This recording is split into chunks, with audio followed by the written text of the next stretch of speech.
Hey, good evening, everyone. Welcome to our March 12th meeting for our Waynesboro Area School District Board of Directors. Please stand for the pledge. I pledge allegiance To the flag of the United States of America and to the republic for which it stands, one nation, under God, indivisible, with liberty and justice for all.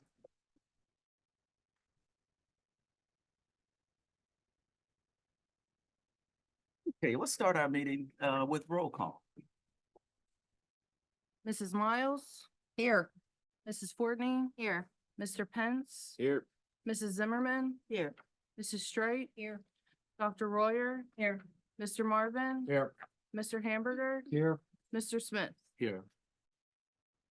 Okay, thank you. And we move down to the approval of tonight's agenda. Do we have a motion to approve tonight's agenda? So move. Second. Okay, Sorry. adjustments? Yeah, I apologize. So I'm asking to remove under business, letter D, number 9. We're gonna table that for this evening. Discuss and act contract on therapy source for Wilson reading virtual support. My apologies. I've not had to do this. Do I just remove it after the fact or? I think we'll just go on record that we are removing it Okay. and then we'll strike it from the agenda. Okay. Thank you. Yeah, I already voted anyway. Yeah, we have to I did. Oh, sorry. Okay, so the motion is to approve the agenda minus business item B9. All those in favor? Aye. Any opposed? Thank you.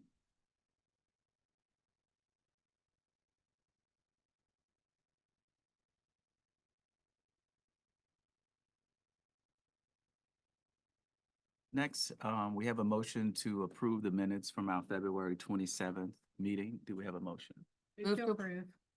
I'll second then. Okay, question, Oh. comments? Okay, all those in favor? Aye. Any opposed?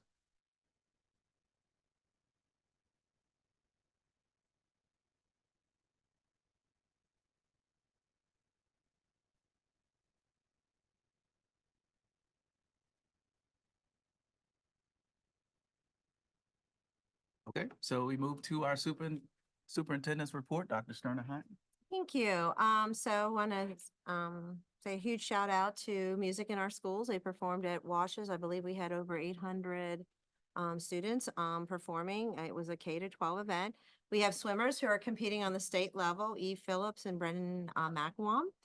Fifth grade students were able to travel to Career Tech to explore that option as they continue to develop a career path moving forward. Read Across America Day was March 1st, and we had people from the community as well as Rotary individuals come in and read to our learners. Big congratulations to Tyler Stoner. He was our Washes, or he is our Washes girls basketball coach, first year as a coach, and he received the award of Coach of the Year through Mid-Penn. Kindergarten registration's coming up. It's not too late to continue to round up at Martin's. Mrs. Miles reminded me it's to the 31st. And I believe a Tribe Tech group created a video that we're going to be able to push out as well. And April 8th, we're in the process of preparing for the solar eclipse event in partnership with the Institute as well as NASA. And some of that information will be pushed out. Well, it's going to be pushed out to faculty and staff tomorrow and then to parents by the end of the week. I believe we have 2 announcements here. Dr. Deshawn wanted to recognize students, and I also want to ask Mrs. McGuire to come forward just for a real brief announcement. Come on up.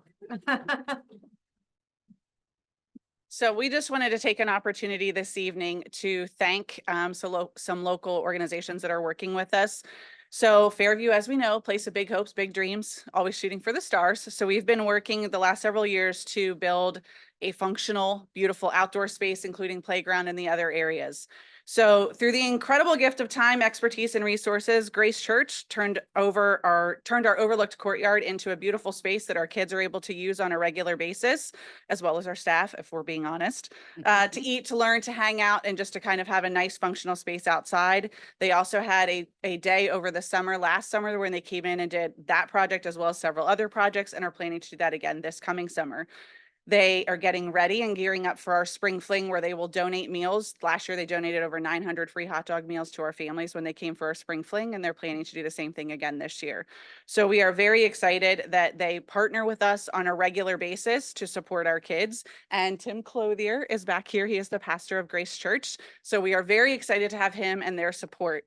In addition to that, our luck doesn't stop there with just Grace Church bending over backwards and supporting our school. Through the incredible fundraising efforts of our PTO and the support from our community in honor of Mrs. Lori Akers, we've already been able to install phases 1 and 2 of our Fairview playground. That included 6 small pieces for individual kids or partners, as well as 1 large piece, the venti, for 20 kids at a time. So this is the first update to our playground since 1991. Since 1991. But we have 2 pieces installed. We've had a few bumps in the road, but the kids are loving it. They're super excited. It's wonderful to see their pride and their excitement.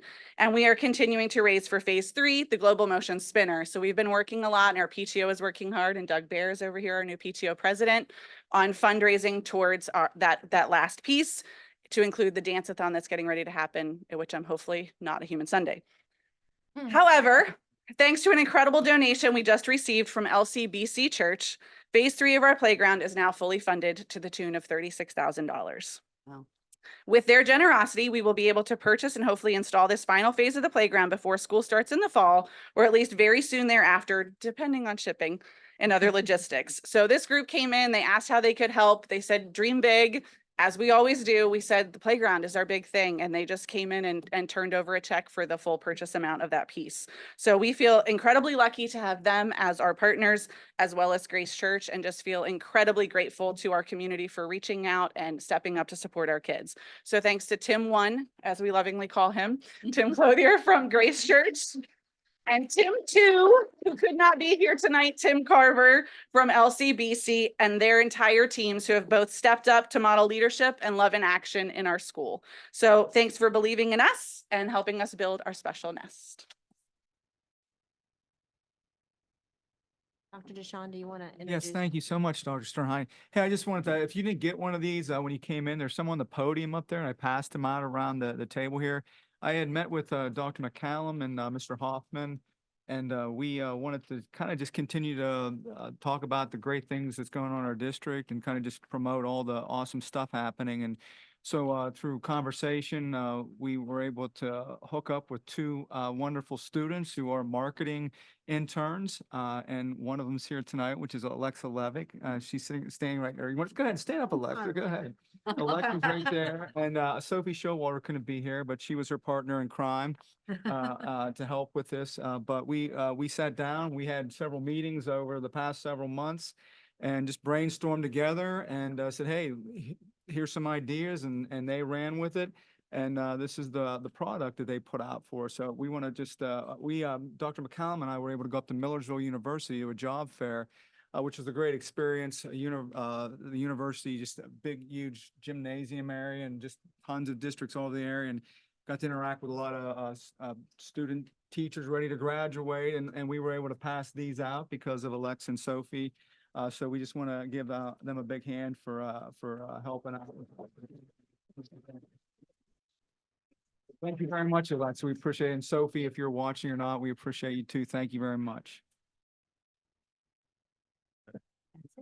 All right, thank you. And once again, I want to, behalf of the board, we'd like to thank our religious community here in Waynesboro for supporting the district in the form of helping to develop and I guess you can say enhance the playgrounds. I'm a firm believer that students should be allowed to play several times a day. And between the play, they could do a little work, but play definitely should be a balance. So I love that. Appreciate all the work that you do for our students or our learners here in the district. And also, young lady who assisted with this wonderful pamphlet. Thank you for your service to our district as well. Appreciate it.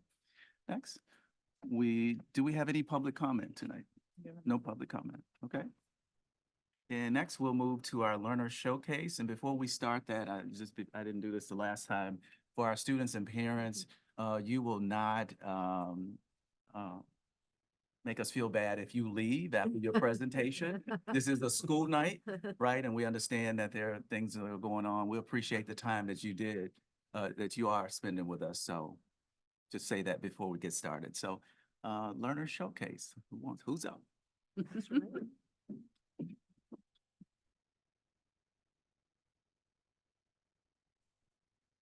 All right, good evening, everybody.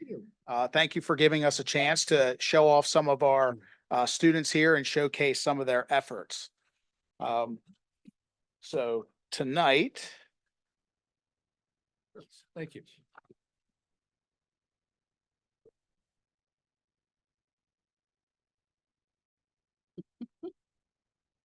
Not working? Nope, it worked earlier, I promise. We tested it out. The remote's There not we go. working, Nick, can you? Okay. All right, so Sorry, I was adjusting the audio level on the podium, so. So tonight we have Emmy Mumal with us, and her mother Mara is with us as well. So she recently entered into a contest for the Office of the Attorney General. They do a drug-free calendar contest. Our guidance counselor found this and passed it out to our fifth grade teachers.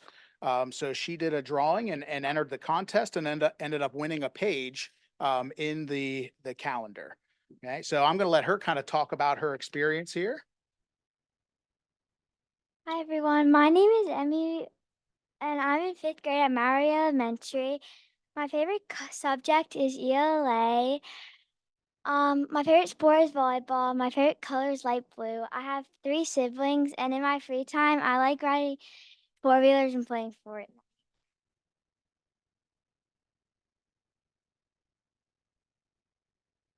Wow. My drawing was picked for the month of June. I decided to draw an ice cream cone because I like ice cream. I got to go to the office of the Attorney General and have lunch. We had chicken tenders and mac and cheese. It was really good. We got a tour of her office. It had a really good view. My name was called and I got an award and a picture with the Attorney General, Michelle Henry. Then we walked over to the Capitol building and we got a tour. It was all decorated for Christmas. I got lots of free goodies, plus plenty of calendars to hand out to my friends and family. They also sent 100 calendars to my school to hang out to my classmates and the teachers at Maury. Lastly, I was given $529 into a college saving account. Thank you, Emmy. So round of applause for Emmy for winning that award. Thank you. In addition to that, Emmy is very artistic and creative. She actually, we did a yearbook cover challenge, a Canva cover challenge this year. And Emmy was the winner of that contest as well. So our yearbook is going to feature her design on the front of the yearbook cover as well. So great job. All right, so thank you, Emmy. I also just wanted to give an update on our Watchdogs program that we started at Maury. We started off a little slow, but we have gained a lot of momentum, and we actually have about, I think it's 42 or 43 dads signed up now. We've had about 4 come out and go through the whole day. And every one of them has said that they were done at lunchtime. And they mentioned how fast paced everything was. So I just wanted to give an update to the Watchdogs program. I'm getting good feedback from the teachers. Even today in meetings, some of the teachers are starting to think of ideas. Oh, I can use this dad to help with this student or to mentor this student. And that's exactly what the purpose is that we were looking for there. And we've gotten nothing but positive feedback there as well. Thank you, guys. I believe that's all. Thank you, Emma. Thank you.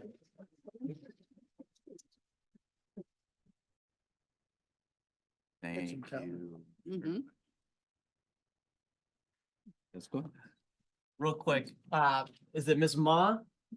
You did a great job. I know we can be a little intimidating and scary. I promise we don't bite. But you did a very good job speaking up front in front of all of us and in front of the group here. And I just wanted to say, well done.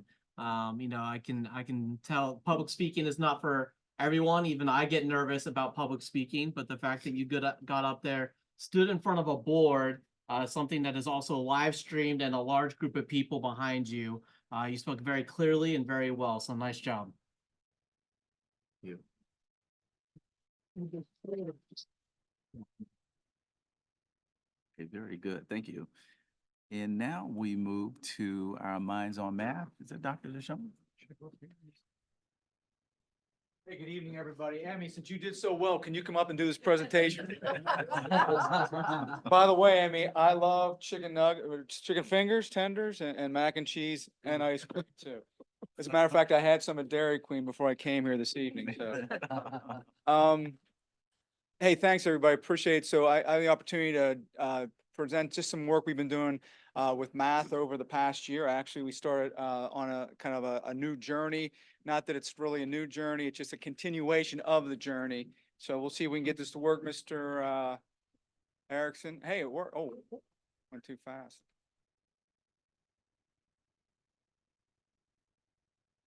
There it goes. All right. So, for those of you who don't know, we are looking at our program, our resources, and how we can continue to improve and grow math.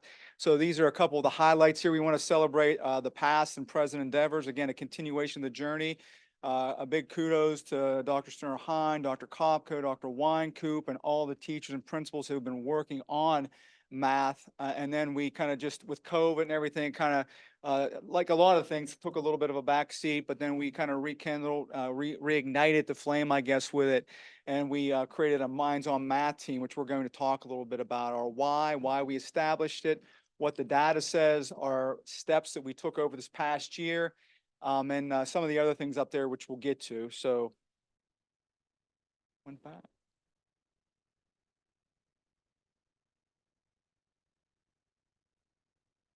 Hey, and there, wait, did I skip one? Oh, yeah. No, now I'm moving it. Now it's really working. So hey, this is our Minds on Math team here. So I'm going to step away here because I can't see real good. We have Ms. Kane, Mr. McGuire, Ms. Nunemaker, Anderson, Byers, this is Emma Hart, Dr. Weinkoop, Ms. Benedict, Mr.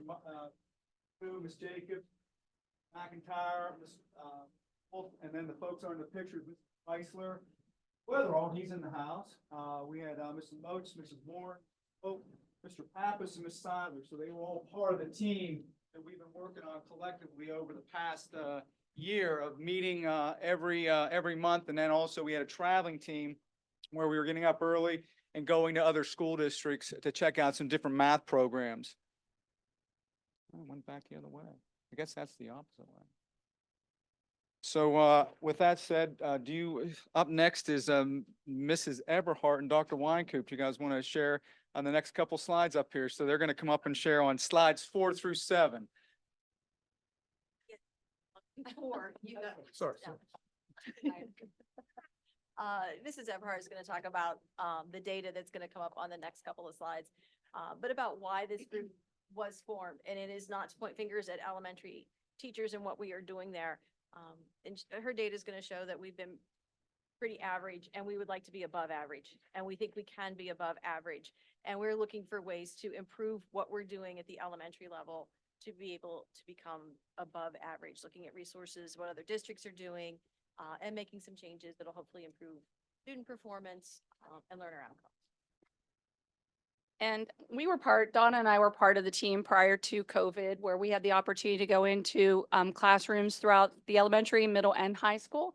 Dr. Kopko, myself, as well as Ms. Weinkoop, and we had the opportunity to see all the teachers in action, look at what we were currently doing, make some recommendations. But as Dr. Deschamps said, that was kind of put on the back burner, but we're moving forward, and a lot of good feedback, a lot of collaboration amongst team members as well as folks in the building. When we take a look at the data, who has the clicker? Dr. Deschamps. There you go. We took a look at how we've been performing in PSSAs, 3rd, 4th, and 5th grade. Just want to draw your attention to the middle line, 2017, 2018. When you're taking a look at the graph, this is the period of time when the test changed. So you want to make sure you're comparing apples to apples and not apples to oranges. When you're taking a look at the graph, you're looking at those students in the blue who were advanced. In the green were those students who were proficient. Yellow is basic. And then looking at our 3rd graders in red who are below basic. As you can see, We broke it down for Waynesboro's progress as well as the state. We are running about the state average, but the state isn't really anything exciting to brag about because they're running in at about 38% for all school districts in the state of Pennsylvania when it comes to math. So when you take a look, 21% advanced here in Waynesboro, we had 22 at the state, 31% proficient, 30 at the state, 26 basic, 23 at the state, and then 22 below. So our third graders in the last year are performing at about the state level. If we take a look at our fourth grade trend lines show that our advanced students are a little bit below the state. Our proficient students are a little bit below the state. Our basic portion is larger, as well as our below running around the state average. And then our fifth grade, looking at their data, advanced 10% for the district, 16% at the state. We're running proficiency level at the same. Basic, 36 and 28, and below basic, 27 to 29%. So when we take a look at a program, obviously we want to look at multi points of data, not just one singular type of data. So we are using Acadian's math. We are looking at our study island benchmarks, and then we're also looking at our PSSA data. So obviously we believe that if a core program is strong, along with our teacher efficacy and the resources that we're using, we should be at least 80 to 85% ideally. Again, taking a look at our data, we have some work to do, and we feel as though as we continue this journey with the resources that we currently have and what we're proposing to move toward, we see some real strengths in some of the other programs that we hope we can share that with you at a later date.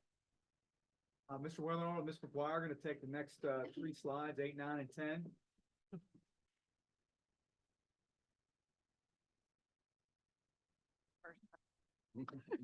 So when we were looking at our Minds on Math team, that was our group of teachers that Dr. DeShong mentioned at the beginning there, our picture.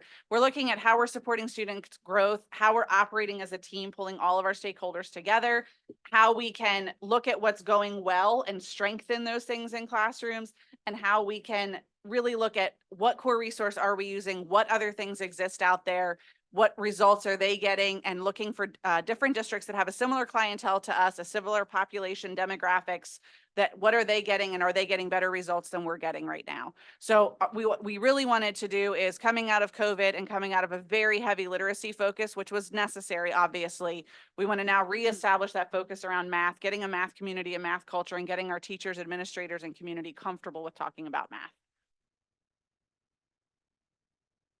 So obviously, it's a big investment to buy a new program for the whole district. So we put a lot of time into figuring out, trying to measure where we've been and where we're headed.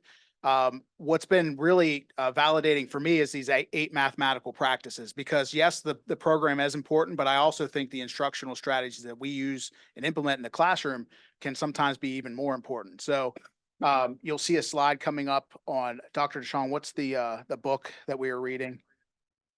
Thinking Classroom. So our fourth grade team at Maury took this as their differentiated supervision plan this year and implemented some of these practices. And it really kind of flips the script between the teacher being the sage on the stage and to being a facilitator, where students are doing the active learning and using vertical surfaces. So I've gotten a lot of positive feedback from our teachers that are implementing that. And when you go into those classrooms, we did a couple classroom walkthroughs that's in here somewhere, instructional rounds. And you see 100% engagement, because the teacher is now the facilitator and all the actual thinking belongs to the students. So I've really taken an interest in the eight mathematical practices and how we're doing that in our classroom. Another area that I believe we've had a lot of discussion that we can grow in is students talking about what they're learning and explaining their thinking, rather than just the teacher just reiterating to that. Again, this being the sage on the stage, having students explaining their thinking to one another, working together in groups collaboratively to figure out the problem or the various solutions. So these are Nick's gonna yell at me. So these are the 8 mathematical practices that that we are discussing and we're putting together, we're reviewing with our teachers, with our students, just trying to get everybody on the same page. So if you research this, you're gonna find several different iterations and mock-ups of exactly what it is. And our team conversation right now is around exactly what verbiage do we want to put up in front of our kids, getting some consistent posters and phrasing so that everybody is getting the same thing. And does that need to be a K-2 version and a 3-5 version, or is it a K-5 version? And then what happens as we hand off to middle school? So you can see that the focus, like Mr.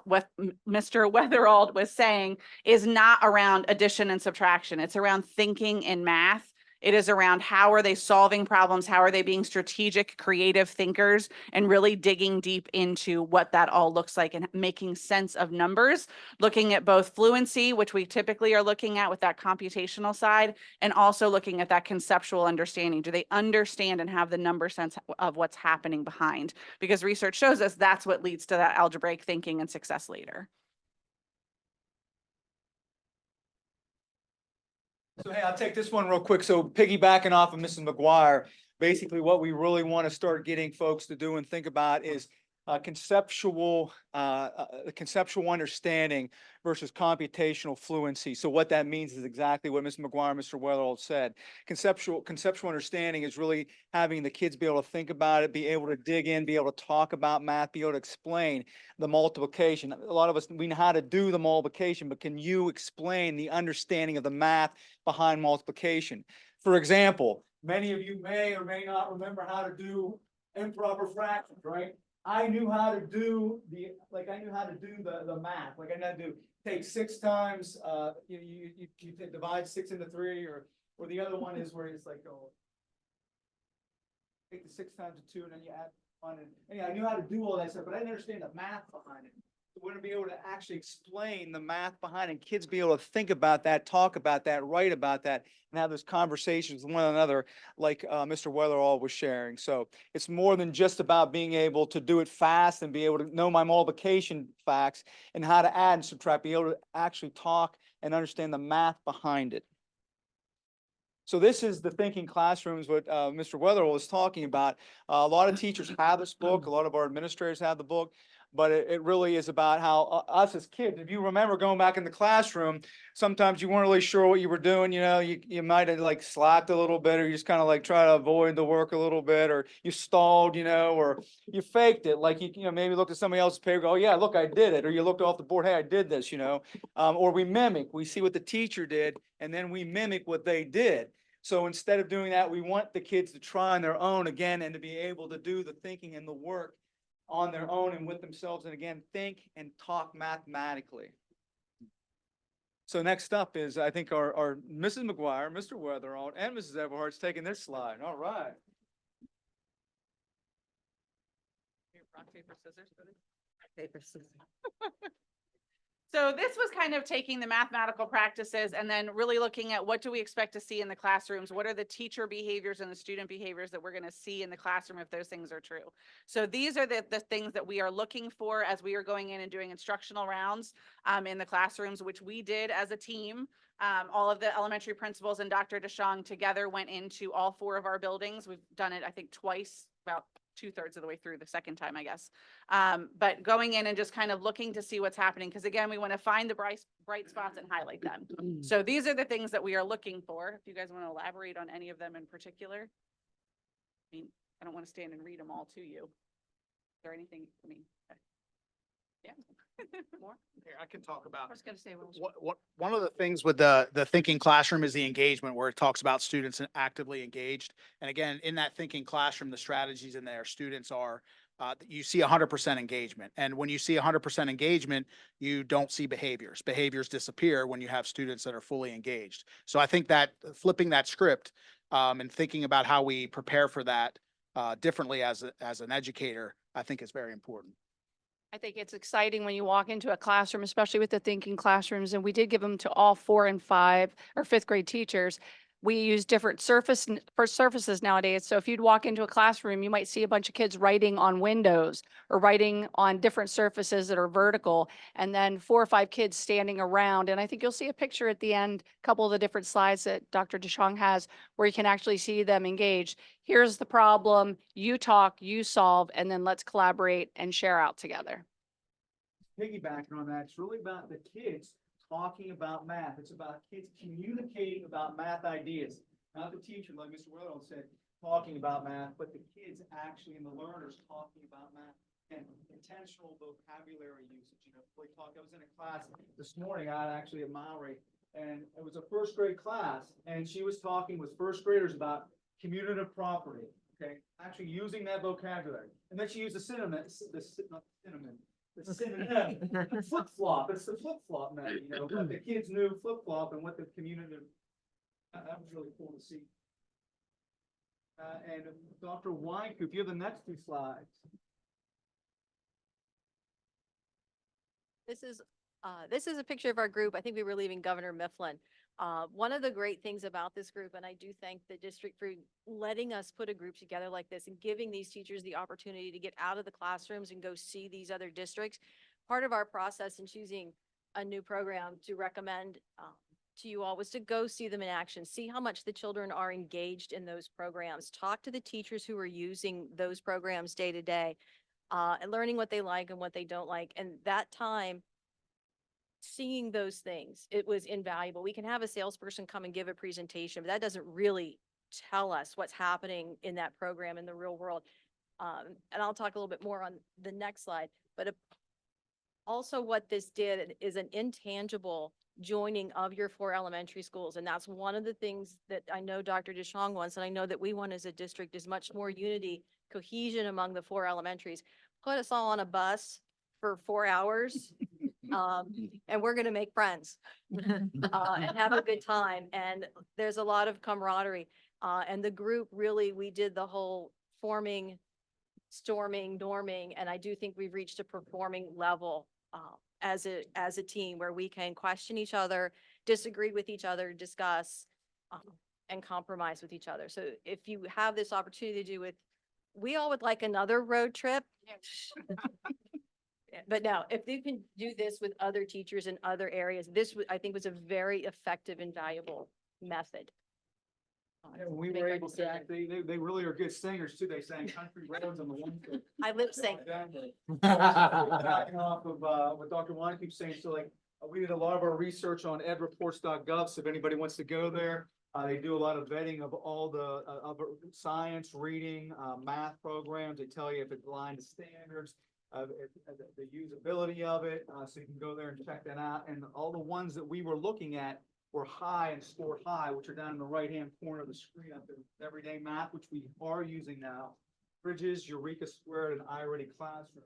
We did have presentations by the companies come in. We either did them via Google or they came in live. We like when they came in live because typically they brought in food for us. And, you know, I always let them know that we, you know, if you're coming, you might want to bring food. And they did a nice job. And then we did our visitations. Obviously having deliberations, and we're doing that right now. And then we'll be making recommendations to the board here soon.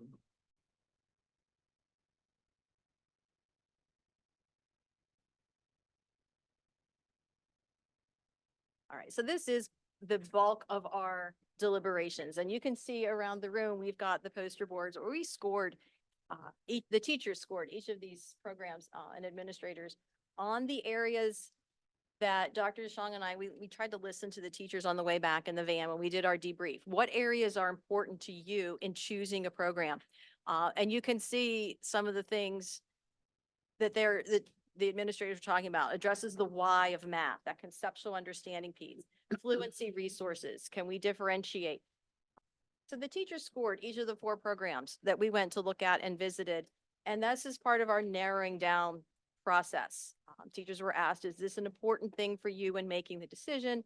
And then scored each of those programs in those areas. And I know now we're at the point where administration's looking at these results and having discussions as to what the final recommendation will be of this committee.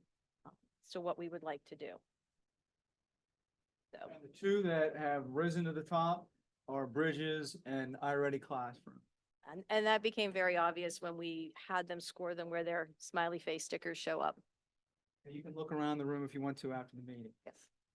Do you guys want to talk about this one? I just want to share on this one here, like, so we did this like in full, like sunlight, that's nothing was done in the closet or in secret. We did this with full, complete, with everybody knowing what we're doing, all right? So starting last year, our principals did presentations for each of the elementary buildings. Opening of this past year, we sought feedback from all the elementary teachers. We said, hey, these are look for. Dr. Dishon, could you please stand in front of the mic? Yes, I'll stand in front of the mic. Thank you. So I just want everybody to know, like we did this in full sunlight with everybody. We included our whole elementary faculty and staff while we went through this process. We talked about look fors. What do we want to see in a math classroom? What do we want to see in math instruction? You know, so people could provide feedback if they wanted to.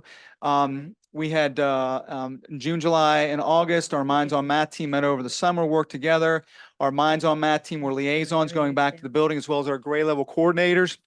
They communicate with their various grade levels of what was going on, what was happening during our professional learning days and so forth. There was something on math going on at all times, keeping people alert and abreast of what was happening. Principal administrative meetings, weekly and monthly, and our board was kept abreast weekly and monthly and board updates. So next is of course the cost of things, right? So for anything, any startup, there's going to be a cost. The startup for Bridges, there's all kind of like additional, well, there's like, if you buy this many, you get this many years, but just kind of like flat rate, we're looking at Bridges right now with Number Corner, which is a part of it, the core and an intervention component. We're looking at about 190 to get everything in the first year. Then to sustain it from year to year, it's approximately $50,000 to sustain it. Right now, everyday math is approximately $60,000 to maintain from year to year to buy the consumables and the books like that. The iReady Classroom, it comes in between 120 and 150, and that's if you want the manipulatives or not. It's around 120 or 150 to get all the manipulatives. The sustaining cost of that, though, is approximately $94,000 for year to year to sustain year to year. That is the core. They also have a path where kids get, we used to have something called Exact Path in the district. They have something like that in a diagnostic. So those are the two. And some conversations we're having is, some people are thinking, we could combine them. Could we have Number Corner if we got iReady? If we got Bridges, could we potentially use the diagnostic in the path, which they could be used separately, but those are some things that with cost in there. We also talked about, are we going to do this with kindergarten through 5th grade, or are we going to do this kindergarten 1, 2, and then maybe 3, 4, 5? So those are some continuing deliberations we're going to have. So moving forward, tomorrow evening or tomorrow after school, we're having Bridges as well as iReady Classroom representatives come in to do our final Q&A with them. They each get 20 minutes and our team's going to grill them and hit them hard with questions. Further deliberations, administration discussion, we recommend to the board. And then in the remaining part of the year, April and May, we really want to get people tasting it, touching it, getting involved, looking at all the resources and using any available days we have left to get people starting to get trained up on it end of the year. And then over the summer, we're going to have some curriculum work, looking at kicking it off in the fall, and then continuing coaching, learning, growing, monitoring, adjusting, and collaborating as we move forward. But ultimately, I want to say this, it comes down to this right here. This is the why behind we're doing what we're doing, because we want to continue to grow kids. We want to continue to get better. And we do that when we come together professionally to do what we've done to help these guys right up here on the screen up here. This is our why. And I want to let everybody know too, there's a lot of really, really great things that are going on in our district right now.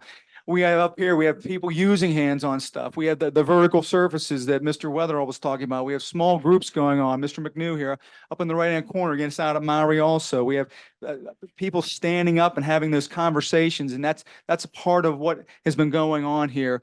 And we're going to continue to move forward. So I really appreciate everybody's attention. Sorry we went a little longer. But does anybody, if you have any questions, please ask or whatever. And thank you, everybody. Thank you, Dr. Dishon and everyone for your presentation. Any questions from the board? Any board? Do these two programs have demonstrated track records, which one develops the most improvement over? Yes, sir. So yeah, so Mr. Amber, yeah, they, again, if we go into edreports.gov, they do both have high ratings, both of them do.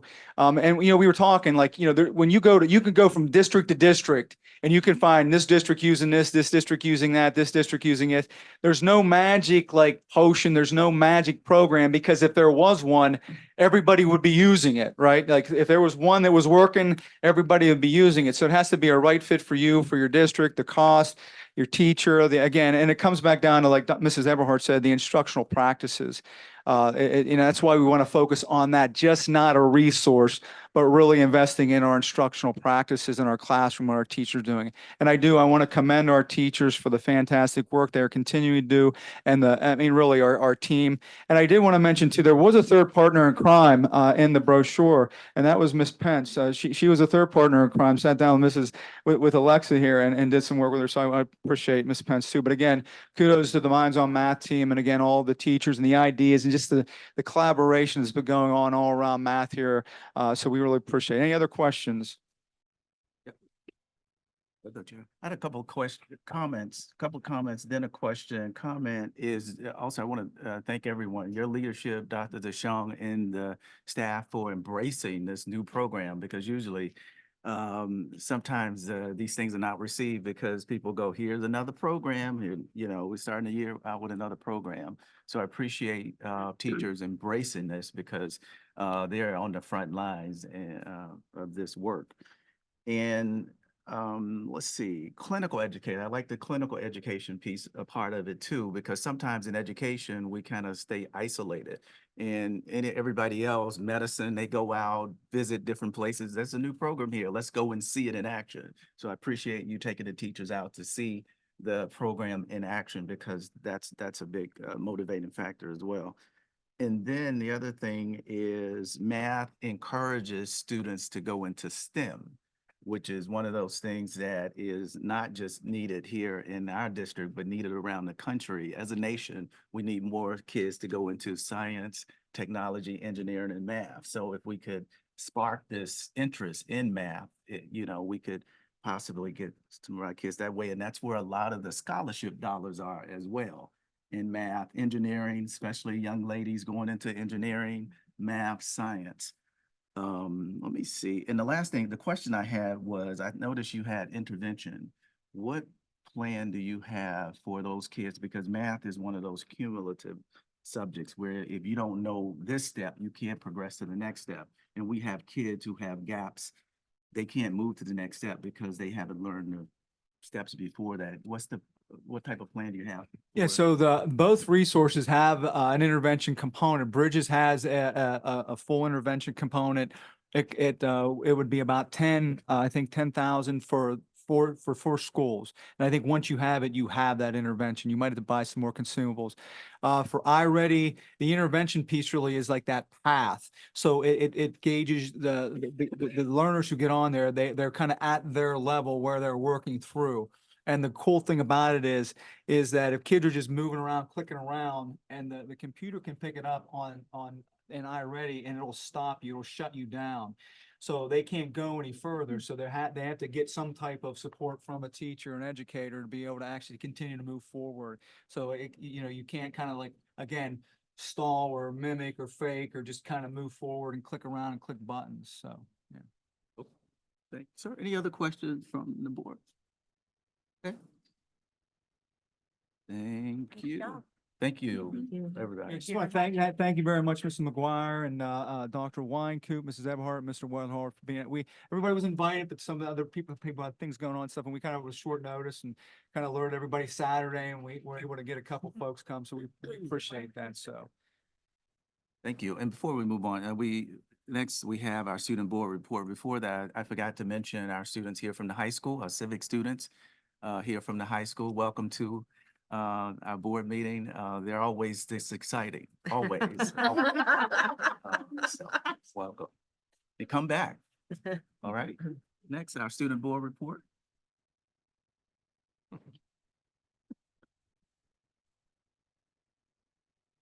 Feel very tiny compared to the last presentations because I have two things. Very exciting, I promise you.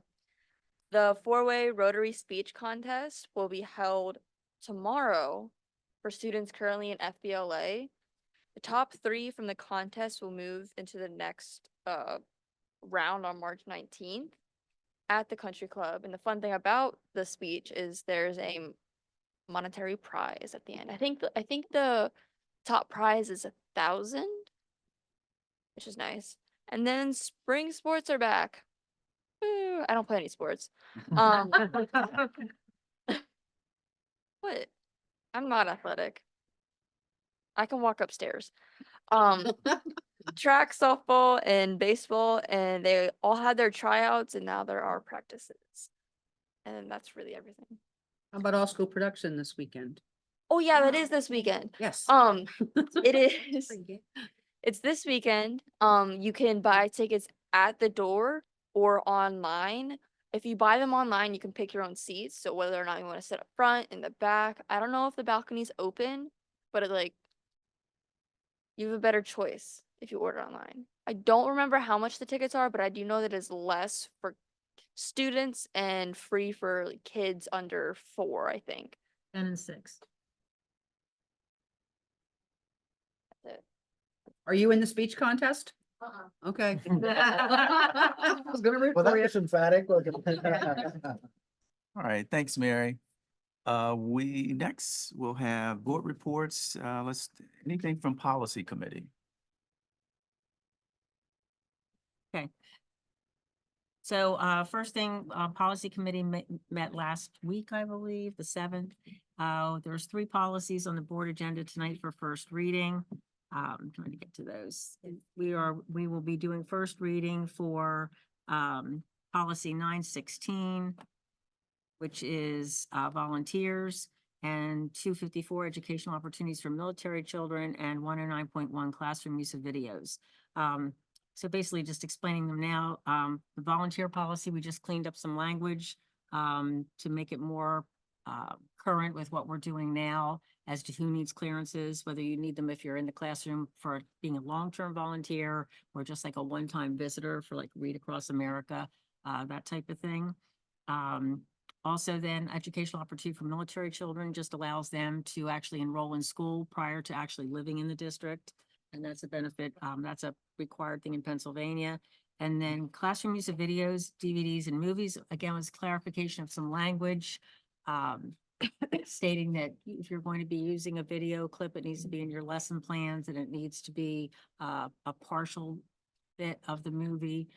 Gave some guidelines. It also gave some guidelines for how you want to choose those things and appropriate use in the classroom. And then it talks about not using full blown, full, I guess, length commercial movies without administrative approval. So I think we did a good job cleaning up the language to make it clear, to everybody. Academic committee? Sure. Yeah, so academic committee met today. And the first thing we had a presentation from WASH's for a debate club. 2 students came, Alexis Sweeney and Anissa Minnick, and they presented the rationale for a debate club. They did an excellent job in a presentation about why we should have a debate club. And they also did some research with the student interest to gauge that there is sufficient student interest to warrant a club. And they are presented the bylaws. So the academic committee will be recommending that be placed on the agenda for board approval to do the debate club. And Dr. McCallum, could you please say the teacher's name that's the advisor? Mr. Speaker. Speaker. Okay. Yeah, there you go. So I don't want to repeat, what Dr. DeShong said, because he was very thorough in explaining everything on Minds on Math. He also gave that presentation to us today in a little more detail to the people on the academic committee. It was Mr. Pence and Mrs. Zimmerman and myself, as well as administrators from the buildings. I think that it's commendable in the time of resources and substitutes that we were able to get that many teachers to go out on 4 trips. That takes incredible perseverance and diligence, and kudos to you, Dr. DeShong, for leading the show, because I think that I can't recall any experience that I've had in any district where something's been done so thoroughly with so much research and collaboration. And there won't be anybody that can't say we didn't do due diligence when you make a decision. And it is a lot of money. And I think that's important for taxpayers, that we're really examining how we're spending those big ticket items. And you're right, the visits to the schools really say it all. You need that final piece. The committee, again, thanking all of those people. So what the committee is recommending is that the two programs that they've narrowed it down to, Bridges and iReady, will be put on for public review beginning tomorrow. One of those programs, at least most of it's online materials, so Dr. Sterner-Hine is going to push that out through the website. And then we're looking at the final proposal being approved at the April 9th board meeting. That will allow some of them to get materials in order to do some in-service at the end of the school year and over the summer. And how we do that is it's a delayed PO, so it's maybe perhaps the next year, but we order it early, okay, before July 1st. We also talked about instructional math coach. Dr. DeShong's been presenting that the last two meetings. We are supporting that, if it's possible, to get it into the 24-25 budget as a full-time position. To help basically with two things, to support implementation of the new program and also to support the implementation of mathematical practices in our classrooms. So that would be, I think the two biggest reasons.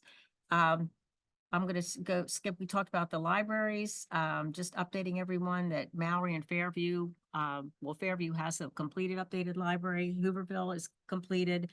Mallory, we mentioned last meeting, won a $40,000 grant, I believe, for their library. And the final elementary building will be Summit View. And Mr. Pappas reported that they're in the process of reviewing designs and getting bids, hopefully to have something in line for the 24-25 school year. So we can say that all of our libraries, media centers, or whatever we're calling them are similar, but with the same philosophy and the same instruction going on in our specials. And would you take Steele's, Mr. DeShong? Sure, yeah. So thank you, Mrs. Dr. Roy. I really appreciate it. And again, a big kudos and shout out to all the team and the teachers. Just a fantastic job, and it wasn't for them, we wouldn't be moving forward with everybody's just collaboration. So thank you. So Stills, we have another team. It's not Minds on Math, but it's called Sights on Stills. So it's SOS. So Sights on Stills is Stills is the new science standards for the state. And you may be wondering what STILL stands for. It stands for Science, Technology, Engineering, and Environmental Literacy Standards. So say that 5 times really fast. So, but it's just taking a new look at science and delivery of math or science instruction through studying a phenomenon. So a phenomenon is, we actually had the IU camp come in last spring, and they did something on Mount Everest and the earthquake on Mount Everest. And just from that phenomenon that took place, you studied the science that was all around that. You know, you studied the earth science piece to it, the environmental science piece behind it, and you did a lot of investigation like a real scientist would do. So it's not just about like labeling, here's a microscope, label the parts to it. That's not what we're talking about. It really goes back to what we're talking about, math and making science even more of a thinking process, and thinking through all the cross-cutting concepts of an idea and a phenomenon. So there'll be more to come with that as we move forward. We have a great team also established for that from the elementary, middle school, and high school. And a number of us actually went to the IU yesterday. They had a resource fair up there with a bunch of folks and vendors talking about the different products they have to deliver the new STILL science standards. Well, you definitely did a better job than I would have. And I think it's commendable. You don't always see such enthusiasm for people doing curriculum. So we appreciate having your enthusiasm, because sometimes it's not the most exciting tasks in the world to get down to the nitty gritty. The hard work comes then after you choose the program. So one more thing, we talked about Act 158. Again, the high school administration, I think over the past couple of years, not only going on the block this year, but they've continued to navigate changes with PDE graduation requirements and the different pathways. We now have several ways that you can graduate. The Keystones are no longer the only requirement, whereas at one point that was how we were being told you would have to pass the Keystones in order to graduate. So Dr. McCallum recently found out that we're the only county, we're the only school in the county requiring students to retest. And originally that retesting was put into place because students needed to pass. But what they've found historically is that students really don't make that many gains with retesting. So you have to weigh out, was it a good use of their time to retest or to stay in the classroom and continue to get instruction? So Dr. McCallum got support of the committee to change that for this year, that we will not be requiring retesting. The data, the student data will just be coming out later this month. And Dr. McCallum, they will be reaching out to the parents. Since it's something new, they will reach out to families where students are close to that 1,500 to let them know that, you know, you are close enough that it might make sense for you to retake the praxis test. And this would require a change to the 24-25 handbook that we all approved. I didn't think that with that slight change, we needed to you're not required by law to approve the handbooks. That's just something that we do. So if everyone would be okay with that, and you, Dr. Sternerheim, they could just make that little change on the handbook. All right, that's it. Thank you. Facilities, no. coming up Facilities this has week? not met since last board meeting. The next scheduled meeting will be next week, Tuesday. The 19th. Sorry, that date right. Yeah, that's right. Yep, Tuesday the 19th here at 5:30. There are a lot of projects we're hoping to discuss and embark on. There's a couple items related to a project that we've already approved on the agenda for tonight. But I'll go ahead and talk about budget. Budget met last night. Just a reminder for the board. We have to do two things when it comes to approving a budget. We have to do a preliminary budget. And then we have to after we vote on preliminary, we have to let that sit for 30 days before we can do a final approval. So our goal is at that first April meeting, I believe that's April the 9th, we will present and vote on the preliminary budget. That way then we can vote on a final budget at either of the May meetings or at that June meeting. Ideally, I would like to have us done no later than that first June meeting, because if we wait till the second June meeting, we can run into issues with getting the bills out by the end of the month. So that is kind of just the budget timeline. A couple of things that we talked about last night. You know, cross your fingers, turn around, throw salt over your shoulder and spit that we'll get what the state says that they want to give us. But you know, I wouldn't hold out too strongly. If only because we don't know what the state's going to do until maybe May or later. So that's just one of we'll call it the quirks of PA governance, that we need to approve our budget before we know what the state's going to give us. And so that's just one of the challenges we work through. And then just as a quick reminder, as we think about for our budget, roughly we have control over 50% of what comes in. Meaning we get 50% from local taxes, the remainder comes from state and federal. So if we talk about and think about a tax raise, it's not a tax raise on our whole budget, it's a tax raise on 50% of what we bring in. And then when we think about that compared to one of our big uncontrollables, things that are kind of set, 80% of our budget of our expenditures, we don't actually control. It's things that are determined by, for instance, a couple of our big ones are salary and benefits, which I think we would all support for our teachers and staff, plus some other things that are controlled and mandated by the state and other things such as that. So you think about, we only have control over 50% of what I'll call revenue, but 80% of our expenditures are kind of set in stone. So you can understand that leads to some challenges and hard decisions for us as a district. So more to come on that. Again, then the final two things I'll just mention. We're waiting to hear.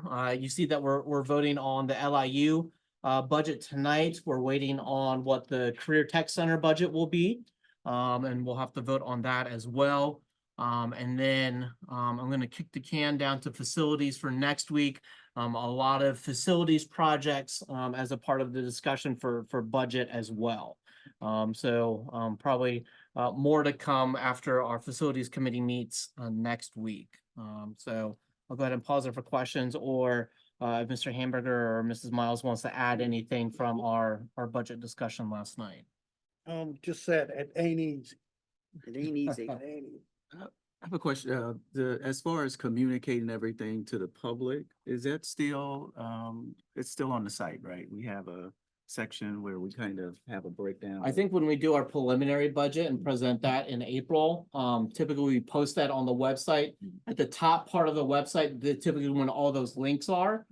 So whenever we have an announcement, that's typically where it's posted. So whenever we do our presentation and vote on the preliminary, I think that's what it'll be.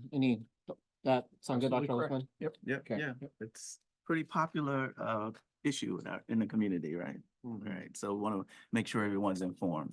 Right. Okay.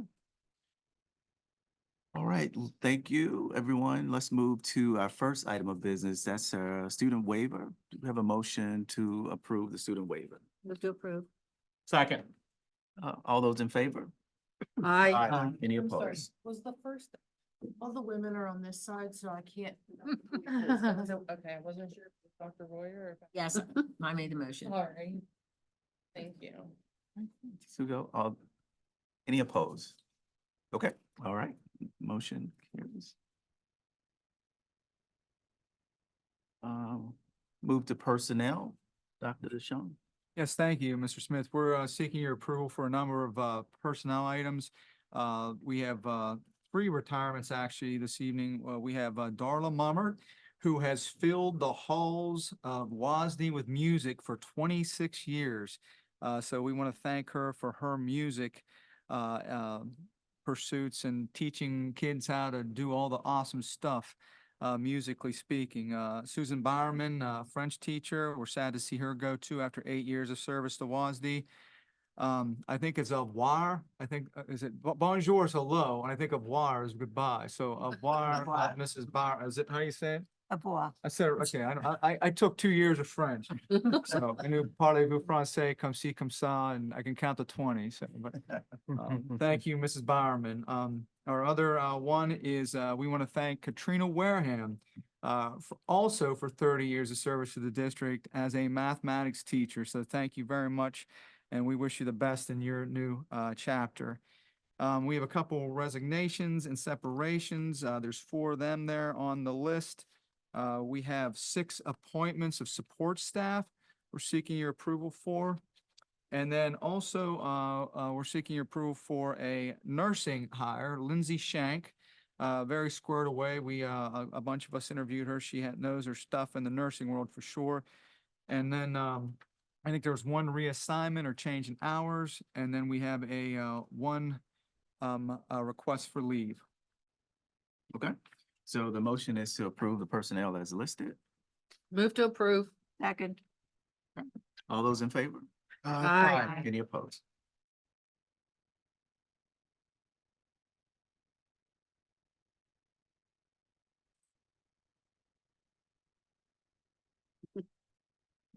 Okay, so we have the extension of the PASBO contract for the Director of Maintenance position, Dr. Holtzman. Yes, sir. Thank you very much. So this individual's been with the district for many years now. The agreement actually ended on the 8th, but what we would like to do is just extend that for the rest of this month. So that helps with the transition with the new position as well, help finish out some projects. There is a change in the rate per hour that we're paying that person, but again, that's just through the end of the month. They're working typically 4, 5, 6 hours a day is what they typically work, depending on the day. Okay. Move to approve. All questions for Dr. Holtzman? Okay. All those in favor? Aye. Any opposed? Thank you.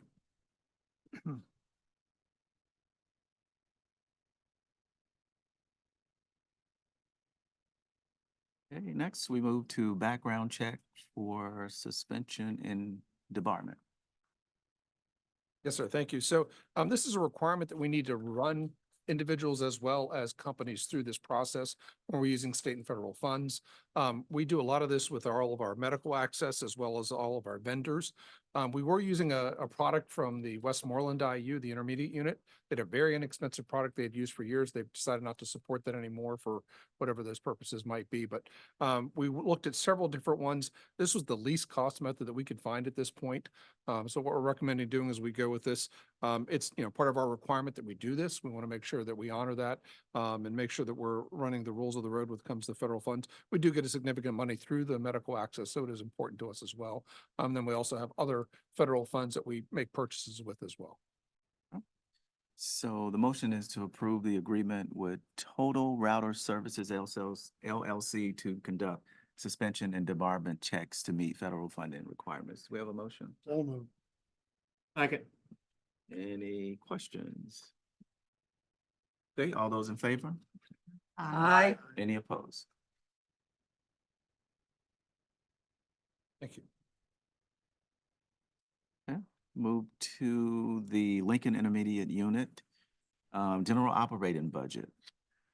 Dr. Osman, again. Yes, sir. So this is the general operating budget. This is not all of our IU expenses. So I always like to remind everyone that this is not all of the expenses that we're going to incur with the IU, but this is really the general operating piece of that. So it's a very small piece of the total budget itself. You can see that put in the notes here that it's a slight increase over 23-24, not much material. It's actually based on our ADMs, our average daily membership, as well as our market value personal income aid ratio. So depending on your enrollment level, depending on your economic status compared to the other districts in the IU, your numbers can actually go up or down a little bit in addition to whatever their budget might be doing in terms of moving up and down. This is an annual process that we do. And again, this is really just reflecting their general operating budget itself. Okay, so the motion is to approve the Lincoln Intermediate Unit, general operating budget as presented. Move to approve. Second. Any questions for Dr. Holzman? Just to clarify, this is one of our uncontrollable expenses. So this is something that, as we are a part of the Lincoln Intermediate Unit, as well as the Career and Tech Center, one of those expenses that we vote on, that's a part of our budget, but again, we get a lot of benefits being a part of the LIU and having our students go to the Career Tech Center. You're absolutely correct. And a lot of our costs, really the normal IU costs we incur are typically for the Franklin Learning Center. So it's our share of the services that we receive up there. Any other questions, comments? Okay, all those in favor? Aye. Aye. Any opposed? Thank you. We coming back to you for our walk-in cooler freezer combo. Yes, sir. And then we get a break. This is for Maui Elementary. The freezer cooler, we believe, dates to 72. So it's been there a few years. The compressor has probably been replaced at some point in time, but the original unit itself dates back to 72. So what we're doing is asking to replace that unit itself. This is part of the annual replacement of equipment. We have about 200 major pieces of equipment in the cafeteria.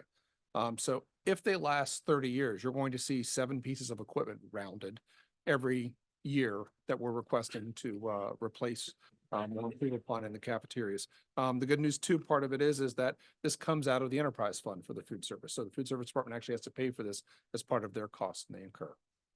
Okay. Yep. We did receive 2 bids. This was the lowest responsible bidder. Right, all right, so the motion is to approve the bid submitted by Johnny's Restaurant Hotel Service, Inc. For a walk-in cooler freezer combo at Maui Elementary School. Do I have a motion? So moved. Second. Any questions or comments? I would just note that I've had to deal with Johnny's. They do a good job. But commercial equipment is not inexpensive. It lasts longer, but it's expensive. I'm trying to remember, Mr. Hamburger, I think we look back the last maybe 6 years or 7 years. I think we've replaced, it's well over $1 million, maybe $1.2 million in terms of food service equipment over that. Now that includes the middle school project as well, but a significant amount. So maybe really more like 8 years. Wow. These don't come at a discount. Well, and then. Go ahead. All right, so just 2 quick things.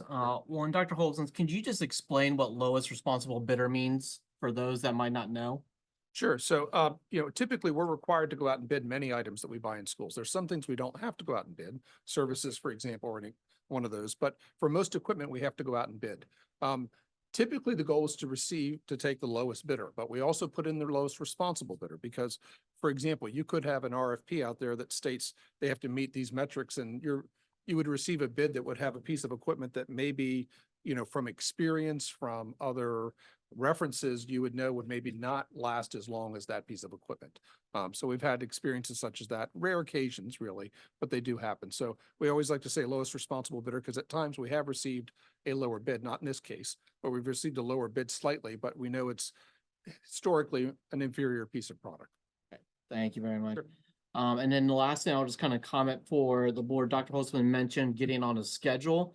That's something we, as both the budget and the facilities committee, have really worked hard to identify things within the district to get on a regular schedule of updating. Dr. Holtzman mentioned the food services program and updating equipment. One of the things we've done over the past couple of years is updating and replacing district vehicles as well. Another thing we're in discussion is potentially, we've done the libraries of late over the past couple of years. Another from the facilities committee discussion is something like classroom furniture.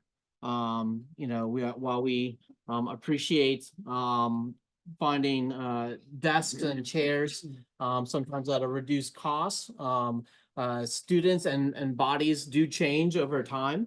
And so having a fixed desk and chair combo doesn't actually fit some of the needs of our students. And so we're looking to potentially updating that and doing that on a schedule. So we're not doing a huge lump sum where we're replacing an entire building's worth of classroom furniture, but how can we regularly update? So that's some of the discussion we're having both at budget and facilities are what are things that we can start to get on an update. Something that's already on the update kind of built in replacements is something we probably don't think about is actually athletic uniforms. Athletic uniforms are on a schedule of replacement and updating where we pick, there's a handful of sports each year. So if it's that sports year, they'll get new uniforms. That's kind of built in the athletic budget kind of rolling. I think it's like a 4 or 5 year cycle for a lot of the athletic sports out there for across the district. So this is just kind of the latest in as we think about particularly the food service. I think we did summit views maybe last year or early this past academic year as well. So Good, wow, yeah, current freeze in 1872, right? At least 3 board members who were not born by then. older than me, we should probably replace it. I'm not one of them. All You right, haven't so, had your compressor replaced. I have not had my compressor replaced yet, no. okay, so we had seconded, all those in favor? Aye. Any opposed? Thank you. Okay, move down to Harrisburg University Dual Enrollment Agreement. Dr. Holtzman's name's on it, but I'm gonna go ahead and take it. So, it is another opportunity for the Waynesbury School District to have a dual enrollment opportunity as well as college and the high school. So the recommendation is to approve this particular agreement. Okay, so motion is to approve Harrisburg University Dual Enrollment Agreement. To approve. Second. Questions? That'd be I great. think it would just be interesting to tell the people here, Dr. McCallum, I'm sure you're keeping track. This makes number what for us? 6. Okay.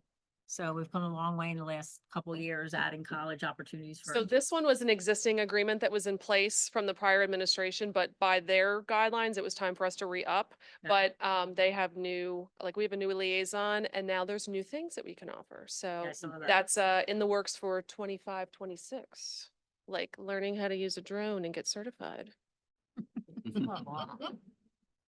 So just to piggyback on that, I know Dr. McCallum and her team worked on, we were finally able to secure the dual enrollment grant that we were told we had in May of 2023. So we're in the process of reaching out to students. It's retroactive. The other option we have, unfortunately, we do have to use the funding by June of 2024. So we're in the process of reaching out to universities that we have partnerships with to see if they will allow us to pay in advance to receive that credit. So it was a grant for 76,000. So Okay, any, yes? Would those funds, can they be like for classes that have already been taken this school year? Dr. McCallum is working on the letter and it will be sent out.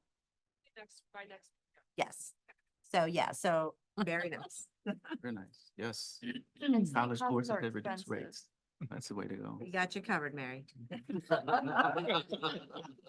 Thanks to the state. All right, any other questions, comments? All right, all those in favor?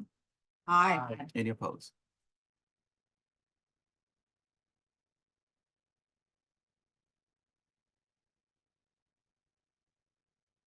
Next, we have for discussion act, agreement with Boggs Environmental Consultants for the Williams Asbestos Mitigation Project that's planned for this summer. Dr. Holzman. Yes, sir. I'm Thank you. looking- So this is the agreement that we would have with Boggs, who would actually put the specs together for the asbestos piece of this project. So there's really two pieces to this, technically three with furniture, but the two pieces are, one is the mitigation of the asbestos itself. So they put those specs together, we receive the bids in with those specs, and then they monitor the work and make sure it's being done correctly, make sure it's being disposed of correctly. The second part is really the flooring then that gets put back down on those locations. And that's the part that we work through with our architects on that side. So these have the expertise. The architect's very comfortable with them as well. We've run this through the solicitor as well. Okay, so motion is to approve the agreement with Boggs Environmental Consultants. So moved. Second. Okay, any questions for Dr. Holzman? Okay, all those in favor? Aye. Any opposed? Thank you.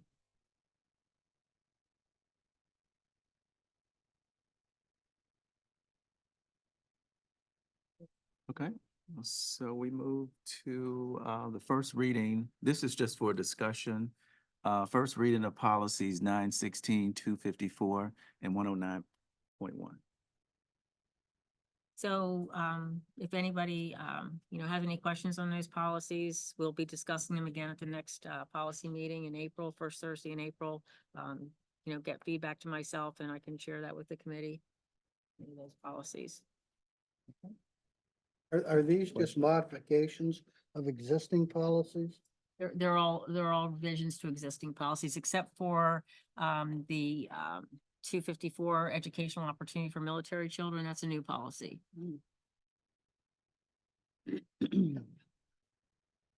Thank you, Dr. Roya. When Move you look to, go ahead, go ahead. When you look at those policies, in some cases, it becomes almost a total replacement, because our policy is fairly old. If it's new language, the new language is in bold. Remember, so when you look at those, it's easy to tell what language has been changed. Thank you. And now financial business, purchase orders and bills for payment, Dr. Holzman. Yes, sir. We just have the normal requisitions, cafeteria and general fund payments for approval. Okay, and so the motion is to approve the purchase orders and bills for payment. Move to approve. Second. Questions, comments? All those in favor? Aye. Any opposed?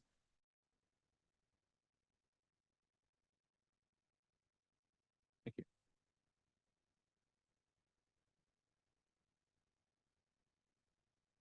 Okay, so move down to, do we have any Clayton cabinet comments? I just want to thank Dr. DeShawn and the team for an outstanding job. The presentation was absolutely fantastic. I love the fact that they're sharing, is essentially how they were evaluating the programs. And I believe, again, the difference is like taking the time, the energy to go visit schools, because ultimately in the past, oftentimes, myself included, I bring the vendors in, we listen to vendors, but they definitely had a unique opportunity to be able to see math in action, in the different settings. And again, thank you for your time and energy with that. Thanks to the students for coming for civics. If you didn't have your paper signed by a board member, when we adjourn, you can definitely come up here and get your paper signed. Shout out to our churches. Thank And you. our PTO president. Yeah. Thank you. And also, I realize I'm not Clayton, but I want to thank the parents for accompanying your students. Yes, it's nice to look out here and see our chairs filled, isn't it? Yeah. So, thank you very much. Okay, and Clayton, Kevin, any other board members, comments, good of the order?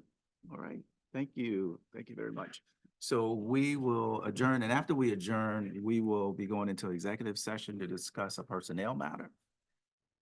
So can we have a motion to adjourn to next meeting? Don't move. Second. All in favor? Aye. Any opposed? Thank you. Take care. You're all welcome back.